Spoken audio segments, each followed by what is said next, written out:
Well, ladies and gentlemen, thank you very much for tuning in and listening to the African Cultural Association Presents.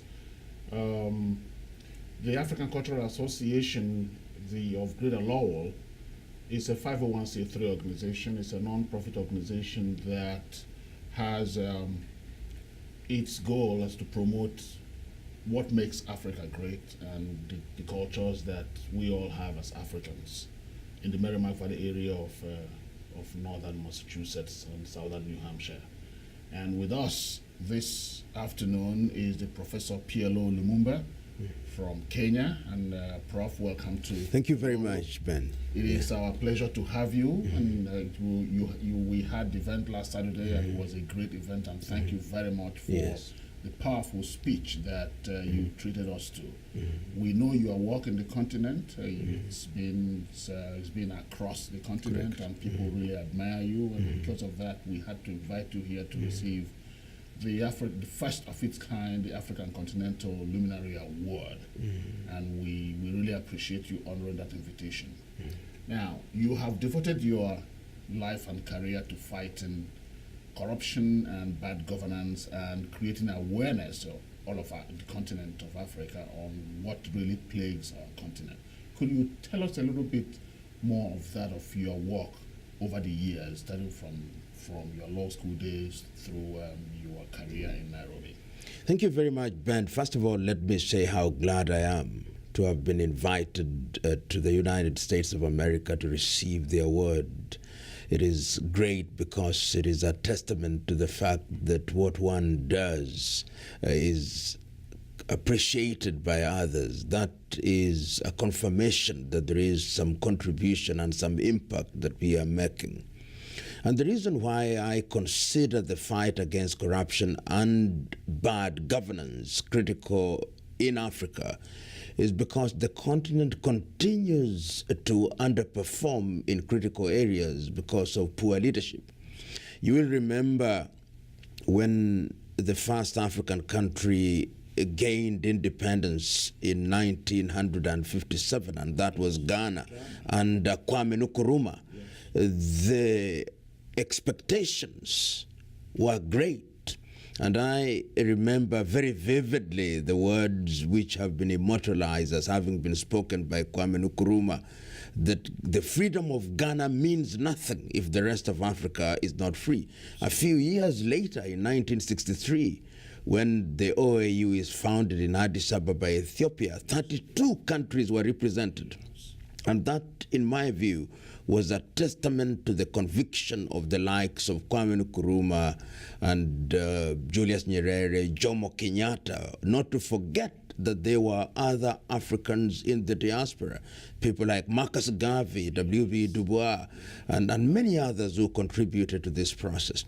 And the reason why personally I've considered this something in the nature of a crusade is because I see many young Africans running away to Europe, particularly, and to the United States of America when they have no qualifications. And they are doing so because successive generations of political leaders have failed to create opportunities for them. And therefore, even as a young student, I took this as something that ought to receive attention. I started working with the Mwalimu Julius Kambarage Foundation in Tanzania when I was a student. I worked with John Garang Dimabior of South Sudan when I was a student. And I think I've continued on this trajectory because no fundamental changes have been made in the last few years. That is not to say that a number of African countries have not made steps that are worthy of commendation. They are.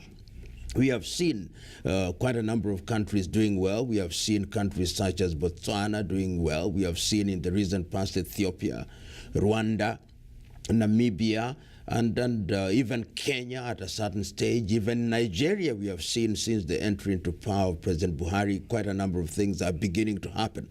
But these are few and far between.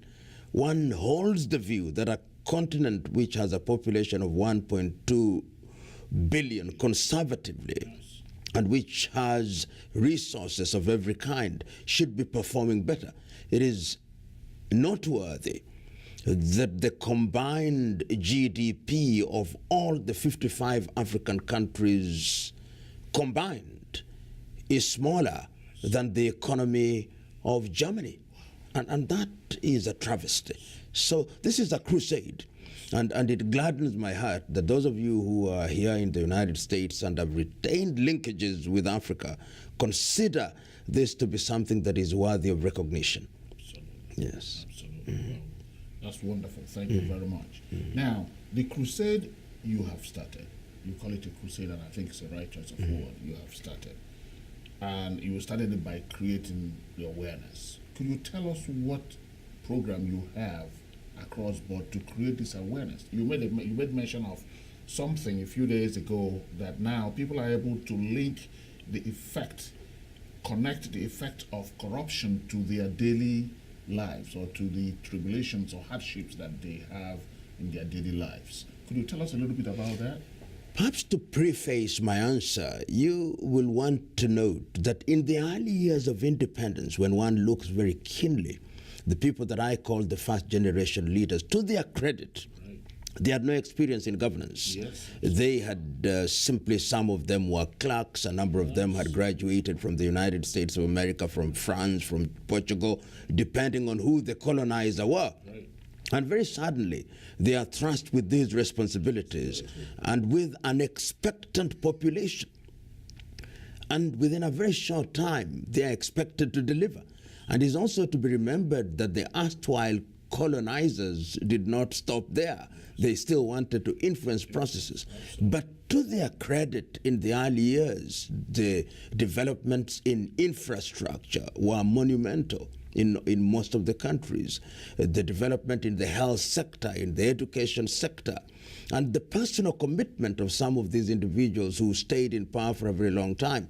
It is noteworthy, for example, that somebody like Zambia's Kenneth Kaunda, after being in power for nearly 24 years, upon leaving office, had the equivalent of $8,000 only in his account. Tanzania's Kambarage Nyerere had only one house in the capital, Dar es Salaam, and another very modest house in his rural home in Butiama. So when one sees the trend that then took over after this myriad of military coups and the emergence of people that I call monster leaders who are stealing from their countries, the Mobutus of this world, the Jean Bedel Bokassas of this world, the Sani Abachas of this world, who are stealing money and keeping it in Switzerland and little islands such as the Cayman Islands. And when they were doing that, the roads were dilapidated, the gains that had been made in the education sector were being lost, we were losing people, the gains that had been made in the health sector, the gains that had been made in the areas of infant mortality, maternal mortality were being lost. And therefore, as somebody who was able to appreciate that this kind of grand theft, what a friend of mine from Liberia, Boima Fanbule, calls theft on an industrial scale. Absolutely. The impact of it was such as to make people realize that corruption was indeed one of the major contributing factors. For a long time, many people had to say that corruption is a victimless crime. But people now are able to make a linkage. Yes. It's because the Minister for Health has kept money in Switzerland, yes, that you don't have medicine, absolutely, in hospitals. Or even if you have something that looks like medicine, it's placebos. Or you don't have chalk or school textbooks. It's because the Minister for Education, yes, during that period has kept money outside. You don't have water or whatever amenities that one needs. This linkage, yes, is what has now created resentment. And one sees, therefore, that this resentment is given international recognition in the year 2003 with the UN Convention Against Corruption and the African Convention for Preventing and Combating Corruption, which are then cascaded to national legislation and, of course, protocols within the regions of SADC or ECOWAS or East African Community or the Sahelian region or the Maghreb region. And while it is true that these institutions are being created by the political class, the reality is that the political will is absent. So it is window dressing in many cases. So you'll see your police officer on the beat is arrested for receiving a bribe. In the intervening period, your minister for petroleum, who is stealing in the billions, is seeking the office of a governor or the office of the president. And therefore, many of us, or perhaps not many of us, but a number of us from different countries started getting involved. Some, of course, fell by the wayside through threats and intimidation. By God's grace, I continue to be active in Africa. Why should we remain active? We are active because we believe that if the people are sensitized, if the people are able to appreciate that their plight is a direct result of the theft that is being undertaken by the political leaders, then they'll call the leaders to account. So sensitization is very critical.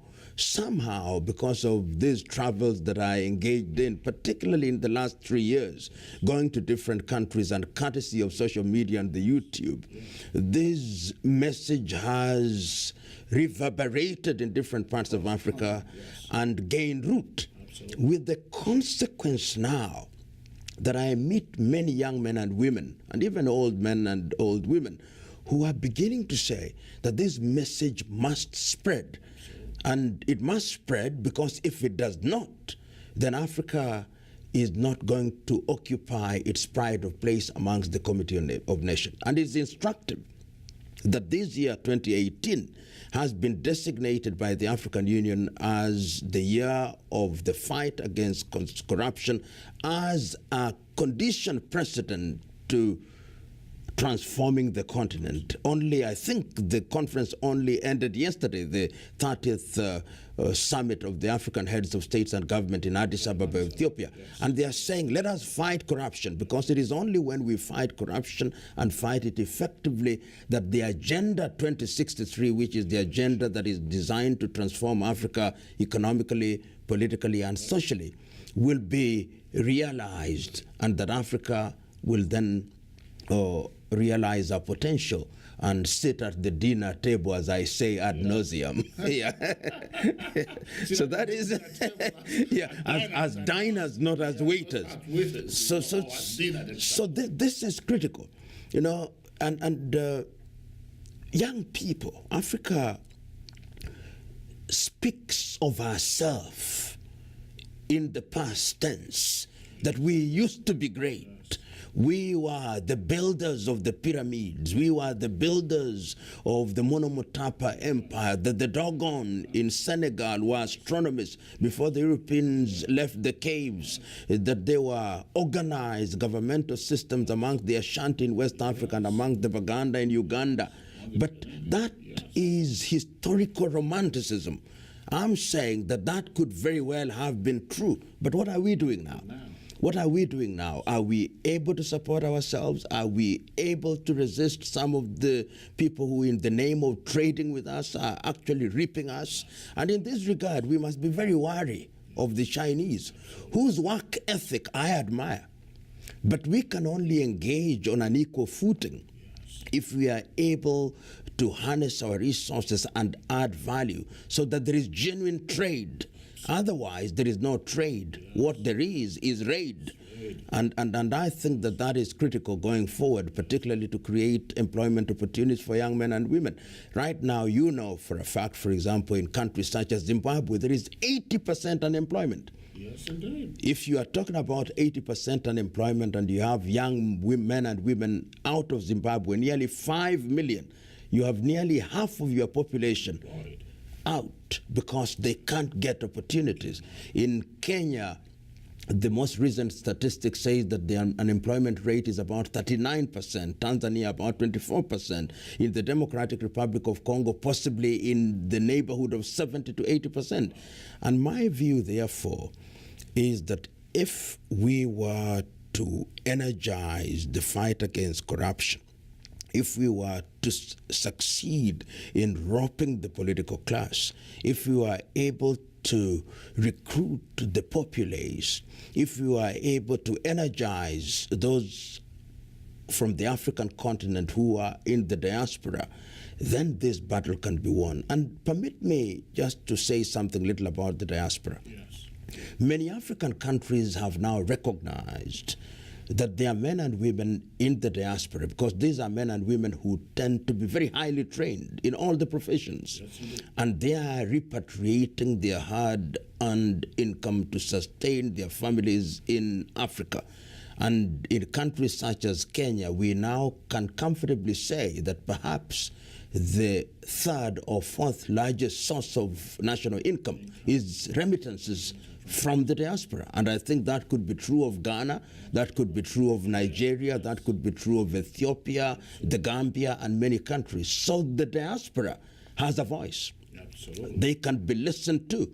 Many ministries of foreign affairs are now creating desks for the diaspora because they know these are men and women with the power of the purse. Absolutely. And if they insist that certain things ought to be done in a proper way, then they will be heard. And that is why it gladdens my heart that you who are here in the United States of America, in the state of Massachusetts, are so much organized that you are beginning to participate and to inform the agenda in Mother Africa. We recognize that, and we thank you for that. And also urge you to continue in that process, because we notice that some of those countries don't even have entrenched in their constitution where diasporans can vote, because a part of them there is a fright too that some of us in diaspora are coming in either to enlighten the people some more or to ruffle the waters so much for the corrupt leadership, and their tendency will be to resist us. But so you find out that most diasporans who would like to participate in the political arena over there, even if but just by remaining where they are to be able to vote, to influence the election back home, are deprived of doing that. But it's an ongoing thing, we recognize. But you see, Ben, my own view is Africa must be very innovative in terms of dealing with the diaspora in the endeavor to improve their participation in civic activities and to contribute to the national economies. And we can learn from countries such as Philippines.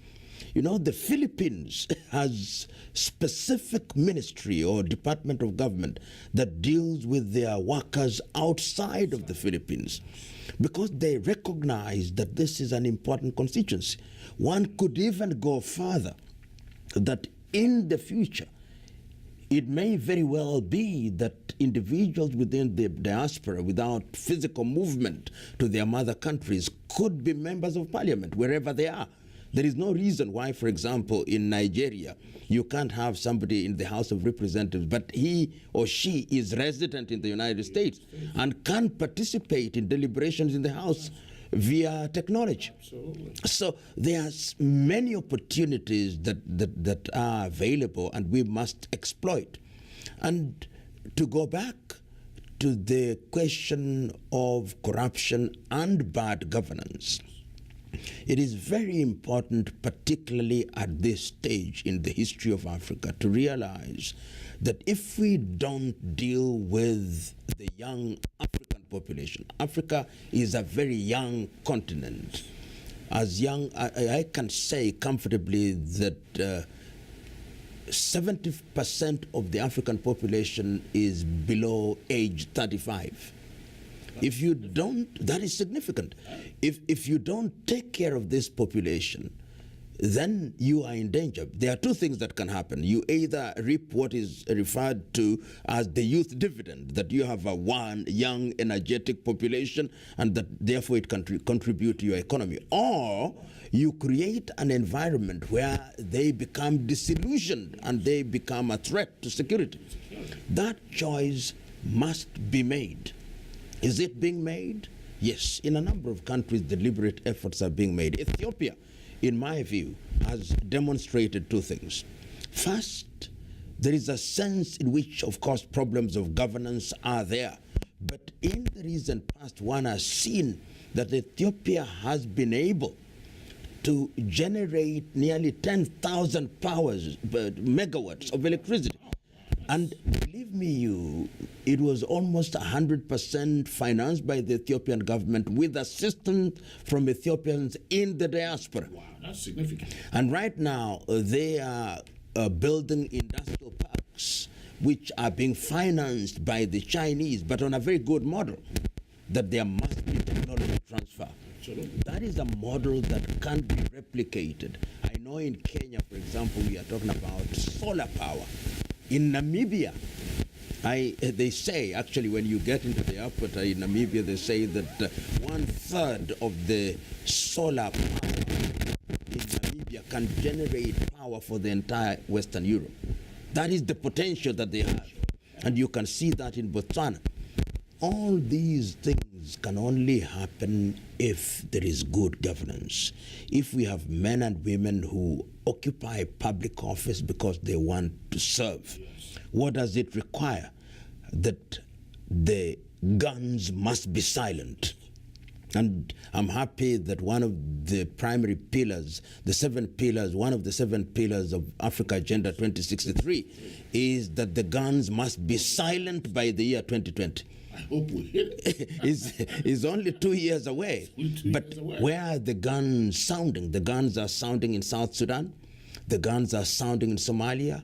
The guns are mutedly sounding in Eritrea. The guns are sounding in the Cameroons. The guns are sounding in the Democratic Republic of Congo, in Central African Republic. Why is it critical that we must silence the guns? We must silence the guns so that we are able to harness our resources, so that there is movement of labor from Addis Ababa in Ethiopia to Dhaka in Senegal, from Cape Town in South Africa to Tunis in Tunisia. And I'm saying that there is a linkage between corruption and bad governance. If you have bad leaders, invariably they'll want to steal from the national coffers. If you have bad leaders, then they will want to mobilize their people to vote on the basis of ethnic extraction. Yes. So that there is, the democratic space is not a space where there is a competition of ideas, but is a competition of ethnic loyalty and ethnic alliances. The natural child of such an intercourse is chaos. So usually And absolutely. So in my view, it is very critical that your voices are heard, that the voices must be heard from outside of the United States of America, from outside of Africa, from the United States of America, from Europe and other places where Africans are. And if they are heard and heard eloquently and consistently, then the people, the population will be energized in a positive manner. And I think that is where your organization comes in, and other organizations of a similar, with a similar mandate and are willing to work for the benefit of the mother country. Absolutely. Yeah. And thank you for that, because that's part of what we've been encouraging folks. For the most part, we had a symposium not too long ago where it was captioned participation. We ought to participate in our common enterprise. We ought to participate in our local government elections and state elections, both here and we're back home.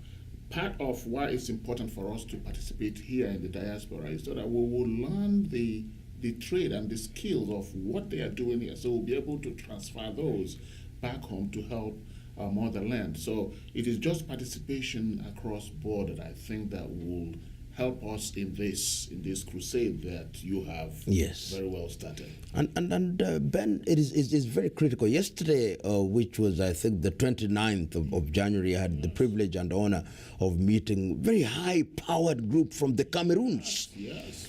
And you know what is happening in the Cameroons now. The Cameroons are in trouble in terms of the conflict which they described as the Anglophone-Francophone conflict. And there is the agitation for secession.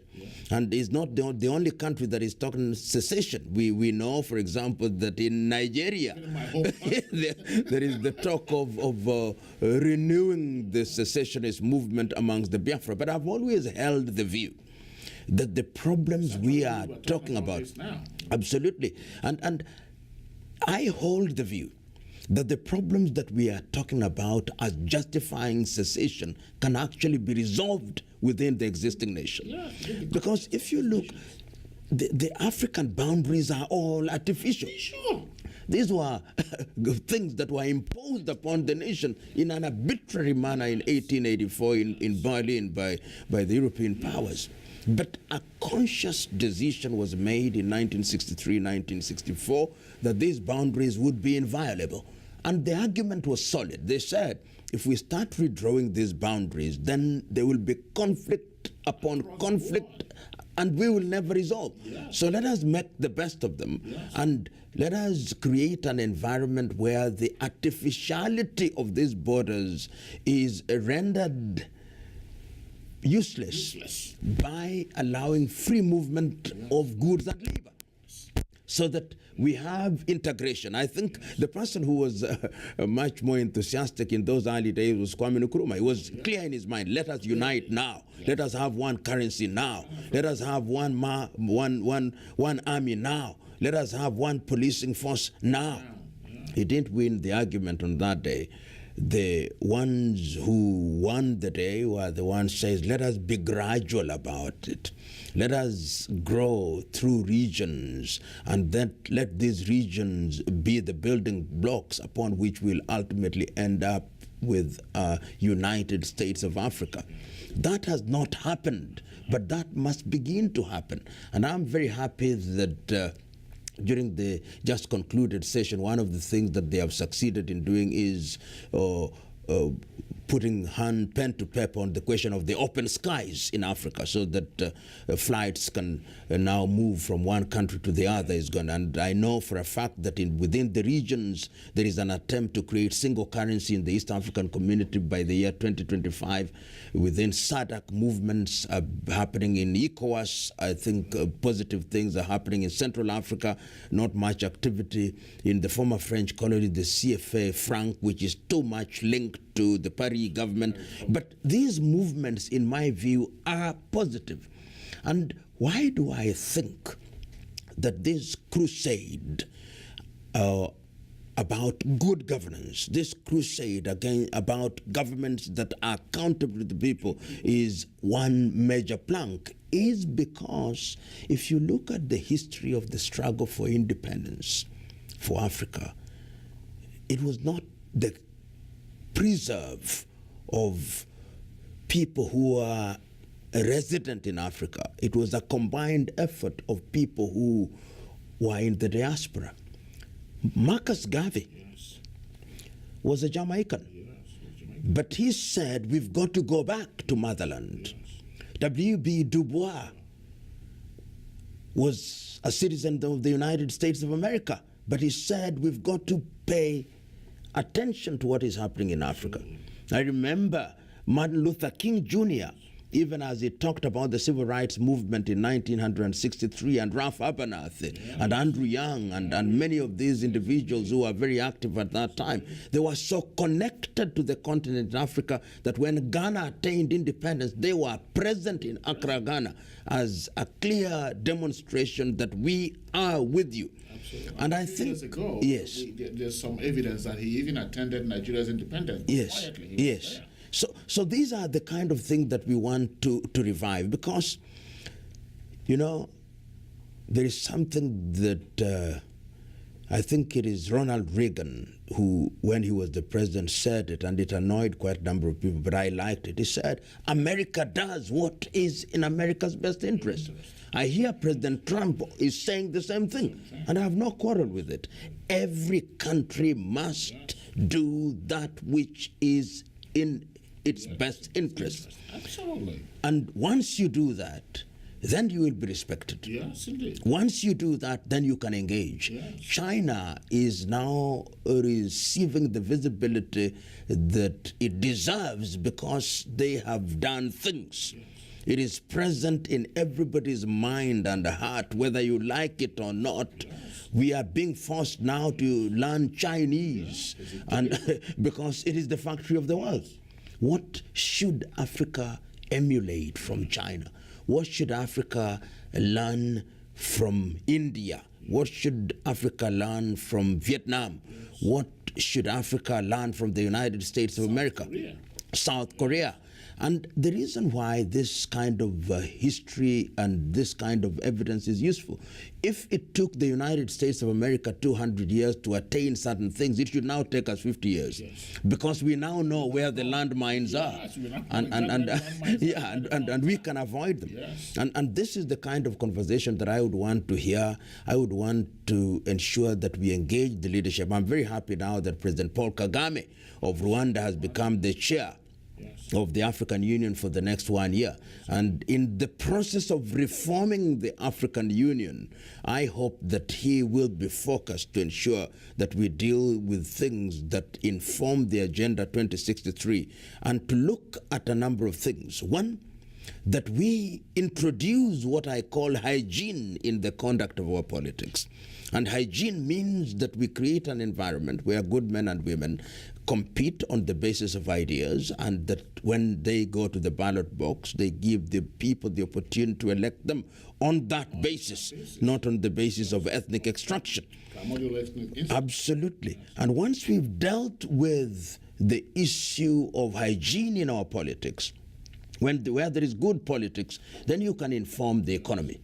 Then you can inform the economy in a manner that is going to address other social problems. Once you do that, then you arrest this mass migration of labor and losing labor through what is essentially brain drain. You have highly trained individuals who have nothing to do because the politicians are running roughshod over their countries, and they go to other lands to offer those skills. It can be done. My joy as I walk across Africa is that one begins to see a groundswell of enthusiasm. One begins to see the emergence of a new cadre of leaders who are beginning to appreciate that this is a matter that must be dealt with urgently. And therefore, as I look at Africa now, for example, South Africa, which is a major anchor down there, the beginning of the emergence of somebody like Cyril Ramaphosa. I'm not saying that an individual can solve this, but as the captain of that team, would re-energize the South African economy in a positive way. And in that region, one sees people in Namibia and Botswana. That is a major anchor, because there must be regional anchors. Absolutely. When one comes to East Africa, one can see that Kenya remains a critical country, but one can see the initiatives of Tanzania's President Magufuli. And one sees another anchor on the eastern coast. And also Ethiopia is also another anchor. When one moves to West Africa, one wants to see a resurgent Nigeria. Because Nigeria, you are easily talking about a population of anything above 200 million. Easily. If you are talking about 200 million, and in Ghana, I see President Akufo-Addo is also beginning to do things that are useful. Then we come to the center. One hopes that the problem of the Democratic Republic of Congo will be resolved this year, so that they have credible elections, you silence the guns. Congo is larger than Western Europe combined. And as I think it is David Livingstone or Stanley, one of the explorers, who said that the resources that Congo has is scandalous. That there must have been a conspiracy of the divine beings, that all the resources must be contained in the Congo. So if you do that, then that is the anchor in the Central Africa.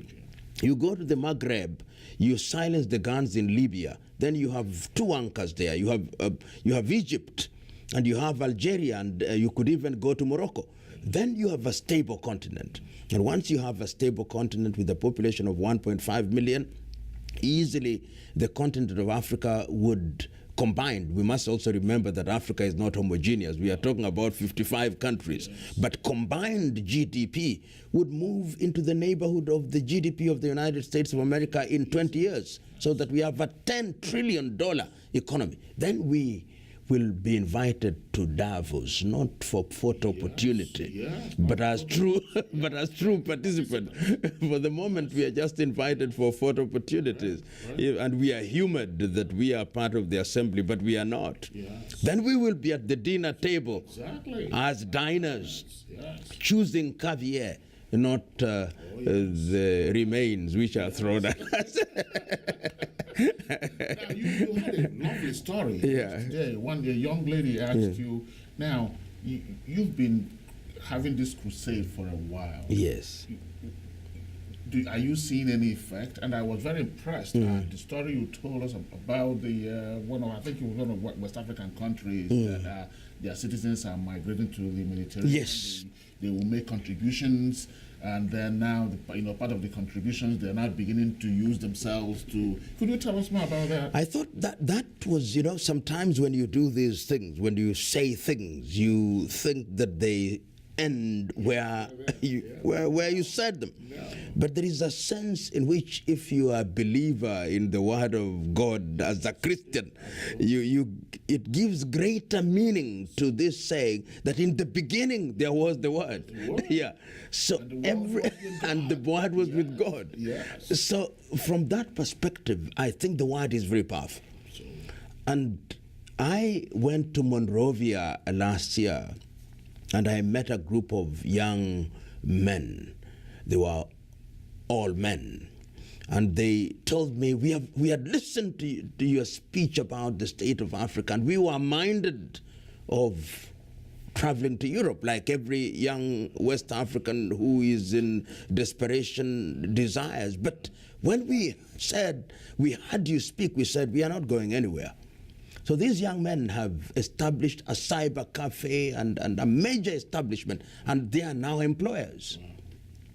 And I'm sure there are such stories that can be told in different parts of Africa, not because of my speeches only, but other individuals who are also engaged in similar activities. And so there is a sense in which we must, in the nature of things, combine our efforts. I was reading something that I found very instructive from the story of Buddha. And Buddha said that we must ensure that in our activities we are not like oil and water which repel each other, but we must be like milk and water which combine and gel together. So my own view is that if we combined our efforts, all these institutions and individuals of goodwill, and we carry this crusade in a structured manner. And this is one of the things that I want to do this year. I want to go to countries and identify groups of individuals and request to meet heads of state. This is my crusade, that in the next 3 years, I will have met every head of state or government in Africa with a view to say, Your Excellency, or Your Honor, what I want is for you to give us an opportunity to crusade, to create opportunities. Nyerere used to say it very well, that Africa is very modest in the thing that she wants. The United States can send men to the moon, but Africa wants to just ensure that there is water in the other village. And I think that is how modestly we must start, that we are able to ensure that whether it is in Mbambane in Swaziland, or Windhoek in Namibia, or Gaborone in Botswana, or Niamey in Niger, or Ouagadougou in Burkina Faso, that we have young men and women who are engaged in economic activity. That like China, in the next 25 years, we are able to pull nearly 700 million people into the middle class. That we have individuals. It can be done. So that you have people who are taking out mortgages. You have people who have loans for cars, because when people take out mortgages and they are responsible, then they can't engage in criminality. They can't engage in violence when they want to take their children to good schools. And I think that that is achievable. China, during my own lifetime and during your own lifetime, has succeeded in pulling up nearly 700 million men and women from poverty into the middle class. And you can see, I mean, in the area of tourism now, if your country does not have Chinese visitors, you are not doing well. And I think that Africa is capable of achieving that. Africa is capable of being the factory of the world. Absolutely. To take over from China. And that will only be done if there is deliberate effort, and all these efforts, in the nature of things, the shortest route to dramatic change in any country is through enlightened leadership. It has been demonstrated throughout the years. I think the United States of America has demonstrated that during the critical periods, whether it was during the Civil War, the Great Depression, or at whatever time. It is the leadership from the top that cascaded these good ideas down. In Brazil, we know that Brazil, until 1975, it used to be said of Brazil and Latin America generally that coup d'etats were as frequent as breakfast. Absolutely. But we saw Brazil, within our lifetime, has now produced jets. We saw Chile, after the activities of Augusto Pinochet, that within 20 years, it is now a middle-level economy. We saw Argentina, after the post-Peron movement. Argentina is now a middle-level economy. Uruguay, and many other countries that one can. Vietnam, post the war. Vietnam now, incidentally, just this is a little eclectic in the manner in which I'm referring to this country, but I hope I make my point. Vietnam, bombed to the ground. Yes, devastated. During my lifetime, now produces more coffee than Kenya, and is in one of the leading in the apparel industry in terms of stitching. Entire enlightened leadership. And in this regard, one must begin to interrogate this thing called democracy. You know, part of the African problem has been this democracy that is conceived in Washington, in Paris, in Brussels, in Madrid, in London.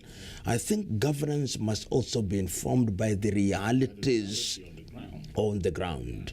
It is only then that it is sustainable, so that it addresses the issues that are unique to a particular country and the idiosyncratic factors that inform governance. Once you do that, then it will be possible to liberate Africa from the chains of sorrow and want.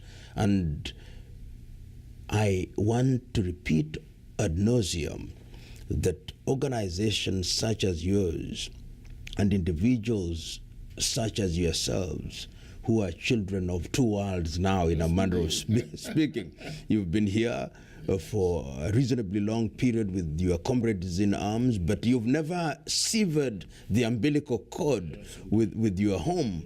What is it that we can learn that can inform our activities back at home? There is a Kenyan writer called Ngugi wa Thiong'o. Yes, I read him. Yeah, Ngugi, in his book The River Between, has his chief character as a young man called Waiyaki. And the Waiyaki is a young villager, and he's sent to what is then called the white man's school. But he is warned. The warning is very specific. Go and learn the ways of the white man and bring it back home, but never abandon your cultural roots. And I think there is merit in that, that we've got to learn from other civilizations. Why is it that Europe and America at critical moments in their history achieve certain things? What is it that we can learn? What is it that the Indians are doing better than we can? What is it that the Chinese or the South Koreans or the Brazilians? So it is this melange of ideas that will then become the recipe for our own success, but garnished in a manner that is unique to our own circumstances. And we must do that as a matter of urgency. Because if we don't, then the young and restless will be enticed by other evil forces to the detriment of Africa. It's a luxury that we can ill afford. Loud and clear. Yes. Loud and clear. Now, part of what you also said, I'm very, glad that you have made that commitment to visit every African head of state at some point within the next 3 years. I really commend you for doing that. Now, in that process, have you considered also influencing or speaking in support of very emerging political leaders or emerging political leadership that you think that will make this achievement of the crusade that you have started more easily achieved? I have no doubt in my mind, and I think it's the Chinese who put it very well. They say just like waves push waves in the ocean, so must young leaders replace old ones. Part of the problem of Africa is that we have had leaders who are very reluctant to leave office. And I've always held the view, and I may be wrong on this, but I doubt, that if one is elected into the high office of the presidency beyond 10 years, then the law of diminishing returns begin to set in. And we have seen this. If you look at the history of, say, somebody like Robert Gabriel Mugabe of Zimbabwe, in the first 10 years he did a fantastic job. His decisions were good, they were clear, and the economy was thriving. If you looked at leaders who, people like Sasere Sekama in Botswana, who served for 10 years, the economy was good. If you look at somebody like Joaquim Chissano in Mozambique, the economy was growing at between 8 and 9%. In Namibia, Sam Nujoma. Yes. And so one is saying, without naming all the names, that there is a sense in which we must encourage our political leaders to realize that leadership of the political kind is a relay race, with one generation handing over the baton to another generation. And the true leadership, in fact, is that your success must be determined by the success of your successor. Nyerere used to say it very well, that you are not successful until your successor succeeds. Absolutely. And this is why I think, therefore, that we must energize universities, institutions of higher learning. We must energize all these sites, because if you are a lone crusader, your agenda becomes lonely, and it cannot gain traction. So one of the things that I think we are doing, and we are doing this with the reasonable measure of success, is to recruit young men and women. I was very glad yesterday one of my mentees in Dar es Salaam sent me a clip saying, I learn from you and others learn from me. And I sent him a thumbs up saying, that is the way. Yes. There is no greater recompense for a teacher than to produce a pupil who surpasses him. So this deliberate effort right now, what we are trying to do is to create order and engaging people in an orderly manner. And once we engage them in an orderly manner, we are telling them, speak out, engage in commercial activities, but also make sure that 10% of your income goes into philanthropy. And I think there is a basketballer from the Democratic Republic of Congo who played here in the United States called Dikembe Mutombo. Yeah, Dikembe Mutombo has built one of the biggest hospitals in Kinshasa in the Democratic Republic of Congo. And in his own unsophisticated way, he said something that was philosophical. He said, when God gives you the opportunity to use the elevator to go up, send the elevator down. Yes, so that it also brings others up. Yes. And I think that is what we are trying to do, to persuade leaders that true leadership is determined by how many people you mentor. Yes. I'm not a leader until I have mentees. Absolutely. How many of them? And leadership must not only be confined to the political arena. That is another mistake that most Africans make. I hear students being asked, what do you want? Everybody wants to be the president. There can only be one president. I want, in the local authority, you want good leaders in the local authority. You want good leaders in the public institutions, so that you have an army, so to speak, of leaders. And that service is the primary motivation. So in a nutshell, that is what we are trying to do, to energize all these sites, and it must be in rural. Africa is still very rural. You've got to go to rural areas. You've got to go to the poor urban areas and energize people and make them participate. And I love what the Americans do quite much more effectively than any other country in the world, town hall meetings. These town hall meetings are critical because those are the sites of decision making. So the demand is from the bottom. There is accountability. So that we kill this thing which has killed Africa, where you have these demigods who think that they are God's gift to the world, and that, as Achebe used to say it very well, that we create leaders who think that they are God's gift to the world. They hold the knife and the arm, and depending on how effectively you praise them, they cut a little piece to them, and then you praise them even more. We must kill that kind of leadership, and everybody must know that yours is to serve, and once you serve, you leave it, and that you are doing this for this generation and generations yet to be born. And institutions. Why do countries such as the United States of America thrive? I know they have their own problems, but right now there is a sense in which institutions in a country such as the United States of America, or you go to countries in Europe such as Norway or Denmark or Sweden or Finland or any typical European country on the western part of Europe, they are institutions. Occasionally you have rogue leaders, but they discover to their chagrin that the institutions are capable of taming your rogue instincts, and your horns will also be cut. So institutions must be given their pride of place. Absolutely. And that is why, to me, education is also very important. What are we teaching our young men and women in the university? There is a book that I love, which I hope you've read, and if you have not, you'll read it. And if you read it, reread it again. Carter G. Woodson's 1933 book, The Miseducation of the Negro. Carter G. Woodson was here in the United States of America in 1933, and he was asking the question, what are we teaching the African Americans who are then called Negroes? And he was saying that they are being miseducated. During the period, I think that was also the period he was learning from Booker Taliaferro, Washington, the Tuskegee College in Tennessee. And they were interrogating, they were asking critical questions. We must now ask, what are we teaching our young men and women? Are we preparing them to serve effectively in the African environment? Because the Chinese are asking that question. The Chinese are sending their best men and women to universities in Western Europe. I mean, Chinese, we know how they got it, among other things. You learn, get a machine, reverse engineer, and you start with very rudimentary. You are an engineer, you know this better than I.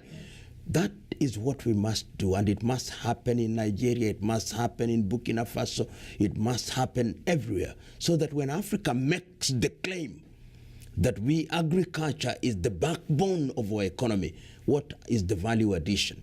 It may be that we are not making these decisions and implementing them, but this is the time to do it. And the way to do it is to persuade the political class that they have a solemn duty to ensure that they conduct themselves in a manner that creates a crop of leaders.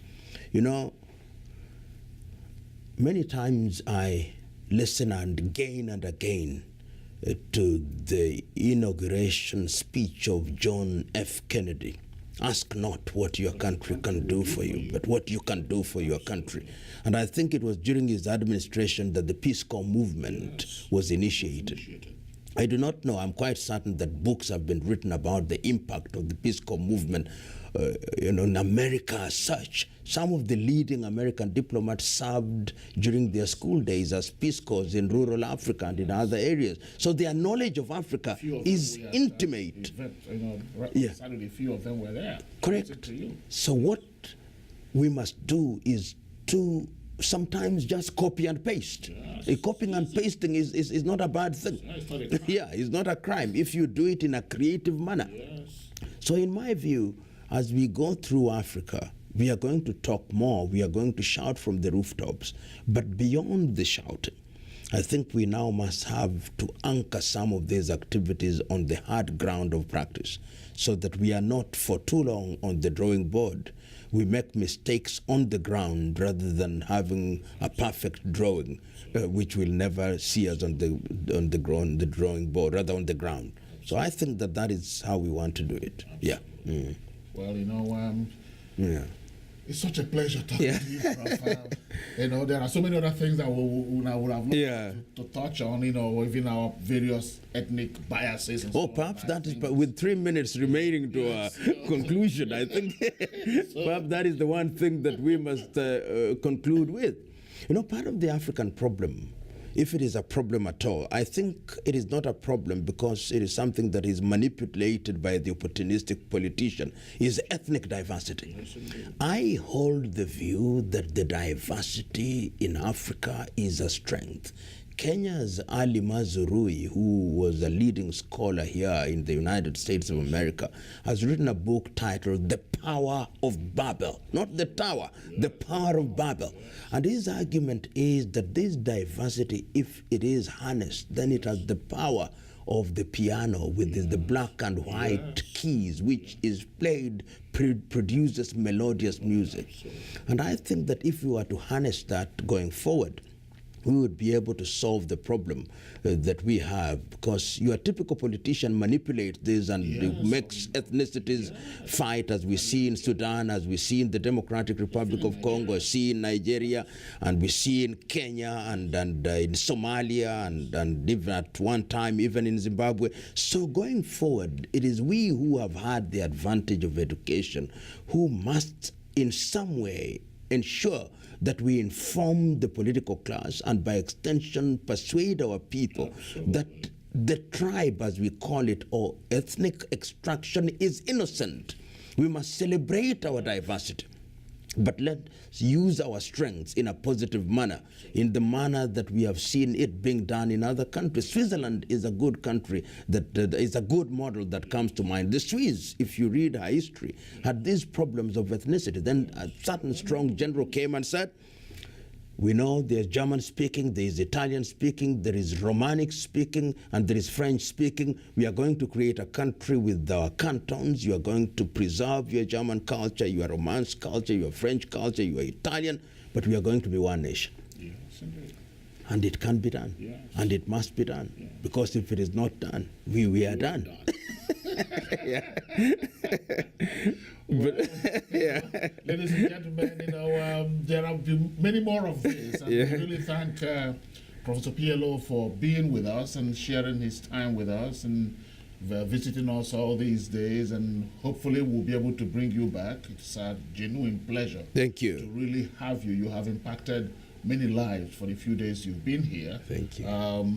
Later on today, we'll be at the City Hall, where the mayor of the city of Lowell has actually expressed great enthusiasm. The entire council have expressed great appreciation for you to be here, and they have requested that you be with them during the City Council meeting today, for presentation of the key to the city and all that. Thank you. And also the state rep of the area, Radhi Mom, has also invited you to State House sometime tomorrow. So we're going to try to put all those things in place before you catch your flight out of this place. Thank you. It is really a pleasure to have you. Yeah. And ladies and gentlemen, always remember the African Cultural Association. We're here to promote our African heritage and make your voices be heard. Get involved in any way you can. You can give us a call. Visit us on www.africanfestivallowell.org and contribute. Check us out on Facebook, African Festival Lowell, and make your contribution or make your comments, and we'll be very pleased to hear from you.